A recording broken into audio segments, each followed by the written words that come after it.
Anthikad NSS കരയോഗം ലഹരി വിരുദ്ധ ബോധവൽക്കരണ ക്ലാസ് സംഘടിപ്പിച്ചു. Deputy forest ranger U Sajeev Kumar ഉദ്ഘാടനം ചെയ്തു.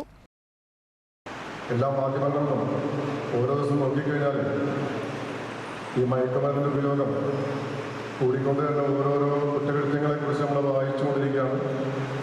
അപ്പോൾ അതിനൊക്കെ തടയിടാനായിട്ട് കുറച്ച് വർഷങ്ങളായിട്ട് ഗവൺമെൻറ്റും മറ്റ് സംഘടനകളുമൊക്കെ ശ്രമിക്കുന്നുണ്ട്. അതിൻ്റെ ഭാഗമായിട്ട് തന്നെയാണ് ഇന്നിവിടെ നമ്മളിങ്ങനെ ഒരു പ്രോഗ്രാം സംഘടിപ്പിച്ചിട്ടുള്ളതും.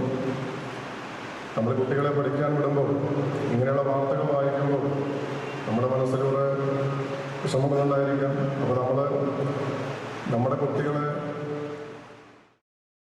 കരയോഗം പ്രസിഡന്റ് ഉണ്ണി നെച്ചിക്കോട്ട് അധ്യക്ഷനായി. Anthikad range excise inspector N Rajesh ലഹരി വിരുദ്ധ ക്ലാസ് എടുത്തു. യു നാരായണൻകുട്ടി, വനിതാ സമാജം പ്രസിഡന്റ് V മീനാക്ഷിയമ്മ, കൃഷ്ണൻകുട്ടി നായർ എന്നിവർ സംസാരിച്ചു. ഇതെല്ലാം കൂടി മനുഷ്യനെ ഒരു നെറ്റ്വർക്കിലേക്ക് അങ്ങനെ മാറ്റിയിരിക്കണം. സത്യത്തിൽ എല്ലാവരും പഠിക്കുക. ഈ വലക്കടികളിൽ നമ്മളെ നിരീക്ഷിച്ചുകൊണ്ടിരിക്കുകയാണ്. ലോകത്തിലുള്ള സകല ജനതയും നമ്മളുടെ ഇഷ്ടങ്ങളെ നിരീക്ഷിച്ചുകൊണ്ടിരിക്കുന്ന ഒരു ലോകം. നമ്മളെല്ലാവരും വലക്കടികളിൽ. അറ്റ്ലീസ്റ്റ് നമ്മുടെ ചേട്ടായി ഒരു യൂട്യൂബ് തുറന്നിട്ട് ശേഷം നമ്മൾ മോഹൻലാലിൻ്റെ ഒരു പാട്ട് വയ്ക്കുക നമ്മൾ, അല്ലേ? ആ മോഹൻലാലിൻ്റെ പാട്ട് ഇന്ന് കാണുന്നു. നാളെ രാവിലെ മോഹൻലാലിൻ്റെ പാട്ട് യൂട്യൂബിൽ കാണുന്നു.